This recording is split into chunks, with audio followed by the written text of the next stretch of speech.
So one of the biggest problems that I see a lot of agencies fall into is they cannot scale their fulfillment simply because their team is overwhelmed or they're overwhelmed because they don't know how to delegate. And they don't have the systems, the processes, and the tracking sheets to be able to scale fulfillment sustainably. So I want to run you through the 3 pillars that have allowed us to fulfill for over 120 clients right now at scale and actually still get good results for our clients and consistently be at a sub 12% churn. Okay, there's really 3 main things that you're going to need to fulfill for your clients at scale, and it is really not that hard once you crack it. And I've seen all of the things that people do wrong. I mean, chances are if you're running Facebook ads for your clients, your media buyers are going into the Facebook ads manager for each individual client to figure out who's performing, or they're looking at a Google sheet that's fucking broken that you don't have the ability to see any data. You can only see cost per lead. You can't see pickup rate, schedule rate, close rate, ROI. You need a centralized place to be able to see all of that data.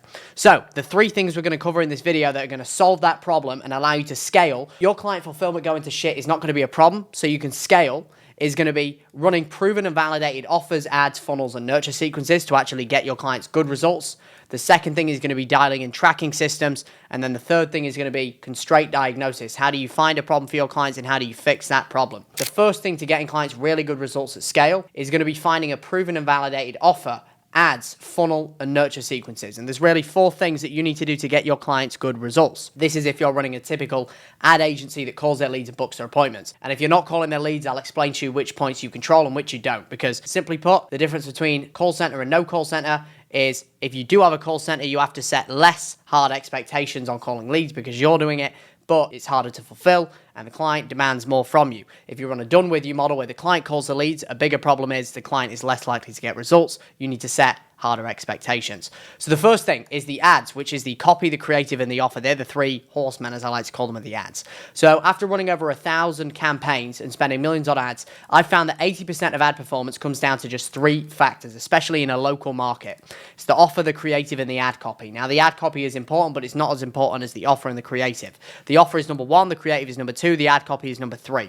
So when it comes to finding a killer offer in your industry, it can be done in 2 ways. Number 1 is testing with your clients until something works. Number 2 is funnel hacking competitors to see what they're doing. Now, really what you want to be able to do in your industry and the services that you advertise is you want to have 2 to 3 validated offers that you can run as a fail-safe if the first offer doesn't work. If you have 2 to 3 validated offers that you know for sure every client that comes in, you can run that offer for them. You then can start to productize your fulfillment, which is what you need to do at scale. The biggest reason that I see people unable to scale their fulfillment is because they're not running the same ads and the same offers for every single client. They're trying to figure out fulfillment again and again and again for every single client that comes in.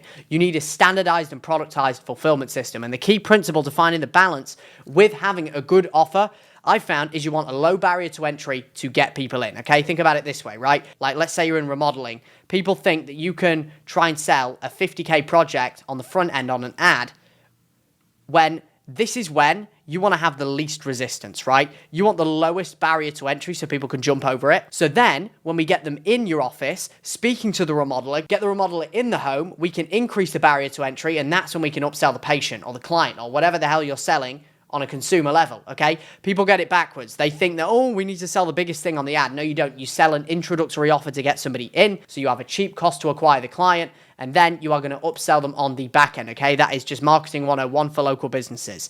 So the happy medium here is we want to have a low price point, which is going to often mean more leads but lower quality, and a higher price point is going to be fewer leads but high quality. So we want to find that happy medium. For example, if you're in a medical-based niche, I found a typical offer that you can run is like a free analysis or like a $49 spine and back consultation or a pain management consultation. It's going to range anywhere from around $49 to, I'd say the sweet spot is going to be $299. Now, if you go on this side of the spectrum, you're going to be offering a bonus treatment within that offer, okay? Because obviously the more that you get them to commit on the front end, the higher the quality they're going to be, but the less people you're going to get naturally. This is why I like to opt for this option if you're in any niche that isn't med spa. If you're in a med spa industry and you're going to be selling a series of sessions, I like the latter option. I like saying, hey, you can come in for your first treatment for $199, $299, simply because the industry is so flaky. You typically get an abundance of broke leads, okay? You need to be adding some level of qualification. So the first thing is you need to find a proven and validated offer for your clients, good copy, good creatives. Now, the way that you can do this is very simple. You can go to the ads library and you can find all of this in a matter of 5 minutes. Let's say, for example, I'm running an agency in the solar industry. I can go all, let's say we go to the United States. I want to find people that are selling solar panels so I can replicate their ads. Now I can go here, I use a tool called Ads Library AI that tells me how long each ad has been running, and then I can see which ads are actually performing based on how long they've been running. A rule of thumb is if an ad has been running for more than 7 to 14 days, it is typically a winner. Unless it is a terrible ad, then the business owner is probably just a fucking idiot, okay? So if we keep scrolling down, what we can also do with this tool is we can filter to say, I only want to see ads over the span of 14 to 30 days. It's a little bit buggy, kind of works, kind of doesn't. Like you can see, it's still showing ads that are 2 days old. But if we keep scrolling, we will eventually find ads that are looking good, that look like they've been ran by an agency that have been running for a longer period of time. So if we just pick this ad as an example. Bills every month. Homeowners across the U.S. are switching to solar and seeing long-term savings. This is actually an AI ad, which is going to be blowing up very shortly. But if we take a look at this. Still paying high electric bills every month. Homeowners across the U.S. are switching to solar and seeing long-term savings. Modern solar panels are more efficient. Okay, so now what I'm looking at here in this industry is like, what offer are they running, right? There's no offer here.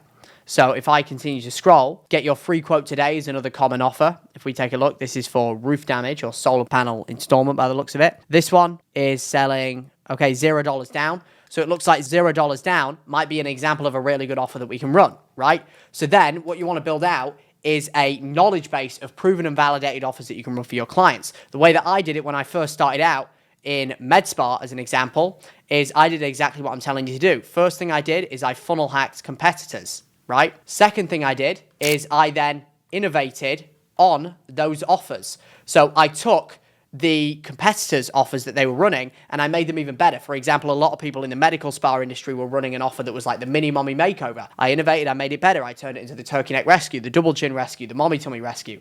And then what happens is when you innovate, you then get funnel hacked, which kind of fucking sucks, to be honest. But that's why you need to learn this process early and you need to be ahead of the curve. And this is why the people that can spend the most and have the most clients always win, because they have the ability to innovate and test a lot more than everybody else. They have leverage, and you want to be able to leverage their leverage by funnel hacking them and figuring out what they're doing that's working. Okay. Now, when it comes to creating ads and copy for your clients, the first thing with the offers is you then want to create a knowledge base, as I already mentioned to you, where you have a bunch of proven offers. For example, for us, we know what our best performing offers are. We know the pros and cons of each treatment. We know which ones we can advertise on which day, in which seasons and which month. And then I've also broke down the reason why this works. Again, we want to have a low barrier to entry on the front end so we can ascend people up the value ladder. Okay, if you haven't seen this picture from Alex Hormozi, essentially the front end offer is the bait. It's a low barrier to entry. It's meant to funnel as many people in as possible. And then we can send them up the value ladder. For example, with solar, the bait would be, hey, get a free quote.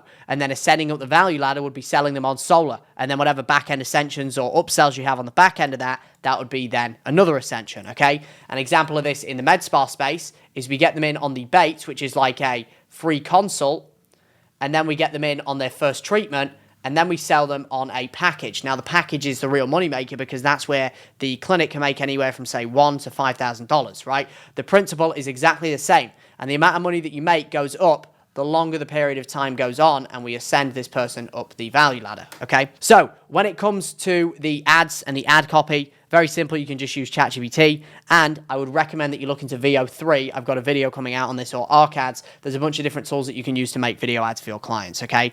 And then when it comes to actually scaling fulfillment with that, what you want to make sure that you can do is you have like a centralized knowledge base with all of your client creatives. So we just have a Google Drive where we store everything. So for example, for every offer that we run, we would have something like this called the media or offer directory.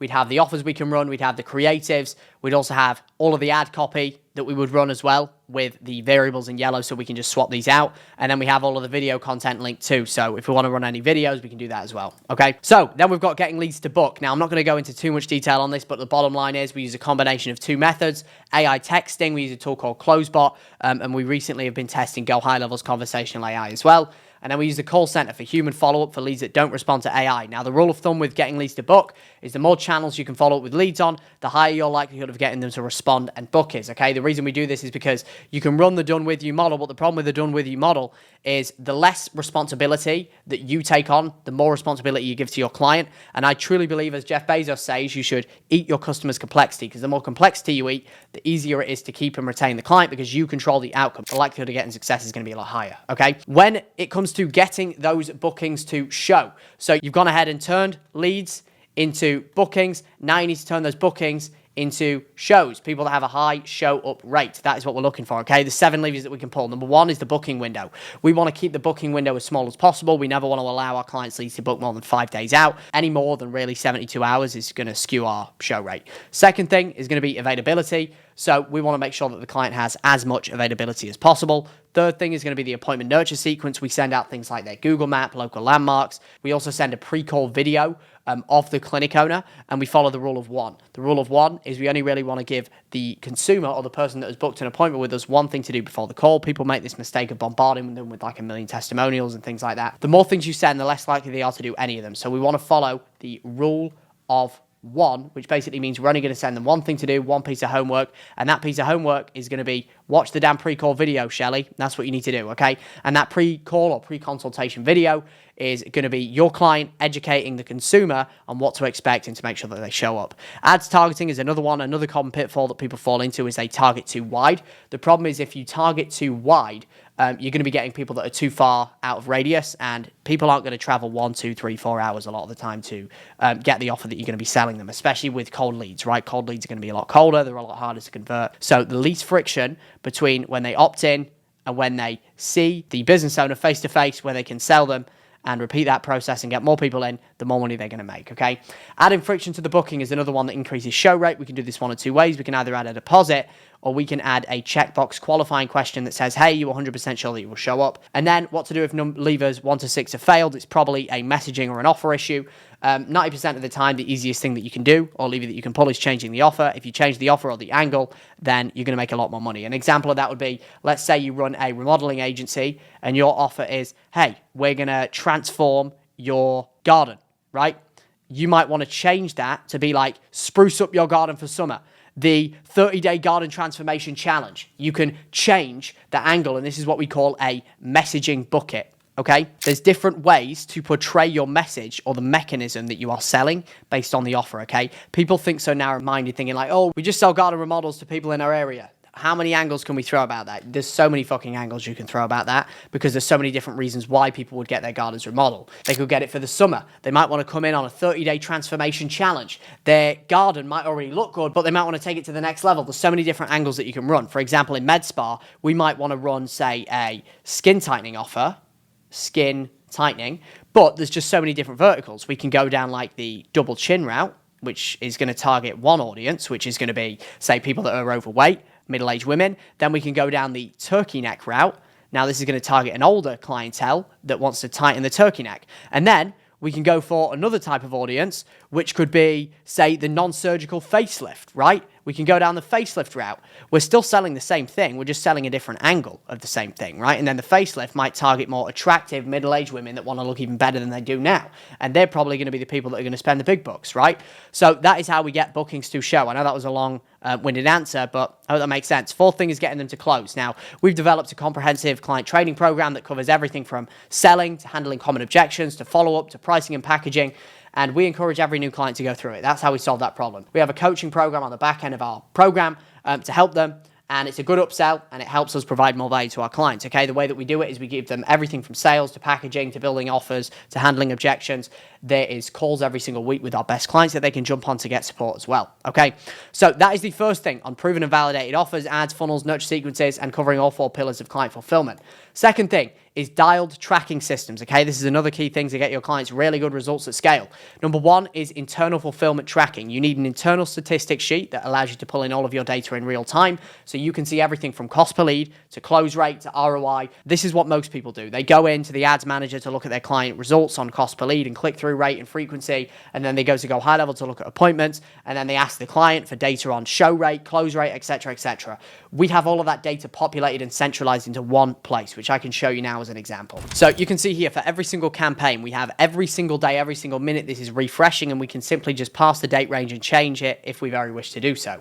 We can see things from ad data, call data, everything from pickups, conversations, dials per lead, how many appointments has been created, schedule rates, shows, no shows, cancels, DQs, deals, KPI metrics. So then when it comes to checking who is performing and who is not, let's say I want to see, okay, who's performing out of KPI with cost per lead? I can come here, I can go, I only want to see the ones that are light red, and I can see these are the ones that I need to allocate my time and attention to, right? This is a integral part of client fulfillment at scale, because if you don't have this and you're manually looking at everything, it's a real big mess, okay? Second thing is client-facing stats. We found that clients don't really give a shit about dial data and ad data. They only really care about ROI, right? So what we have is we have a centralized sheet that is also automated. We send out a form at the end of every appointment that we book for our clients. The appointments go on a sheet for our clients where they can see things like schedules, shows, no shows, cancels, cancellation percentage, deposits, closes, close rate, revenue. They're going to be able to see everything, okay? We fill out everything in the blue on how many bookings, any notes, a link to the contact if they very wish to see it, and then the client fills out everything in the green. Now, the cool thing is the way that this works is it is completely automated for our clients. The way that we do this is 1 hour after every appointment, we send the clients a text, and that text has a survey on it, okay? That survey says, like, did they show? Did they no-show? Did they reschedule? Did they cancel? And then based on what they click, it then moves them to the next page that says, like, okay, you said that they showed, so how much did they spend? Or they said, let's say they said they rescheduled, we would then go, okay, so when did that person reschedule for? So we have conditional formatting on this survey to give us the additional information. Now, based on all this information that they fill, we then have a make.com scenario, which is an automations platform that basically feeds that data back to this sheet. It attributes it to the patient or the lead, and then we can see things like, okay, we know that Jenny spent 249, and the reason behind that is because she was a very flaky lead. Doubt she will come back as an example. We know that this one converted to a patient, this one's still being worked on.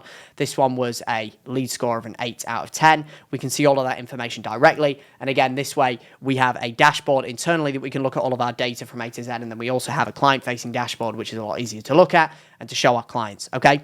So this way, this allows us to diagnose where the problem is with our client fulfillment. If cost per lead is out of KPI, then we pull the levers to fix cost per lead.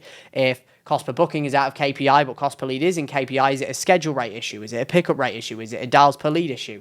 We can look at the macro, find where the problem is, and then zoom in on the micro, okay? And that comes into piece number 3, which is constraint diagnosis. All constraint diagnosis is you figure out where the constraint is. Is it generating leads, booking appointments, getting them to show, or close rate?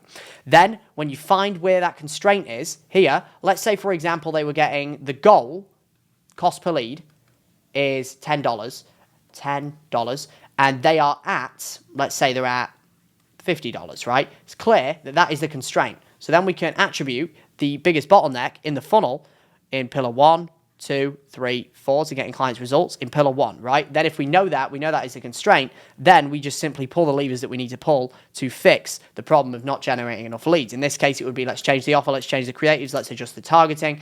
We only really, and our rule of thumb is we want to change one variable at a time, okay? So to solve this problem, the process works like this. You identify the KPIs that are below the goal. You then determine which pillar contains the constraint, and then you implement specific fixes for that constraint.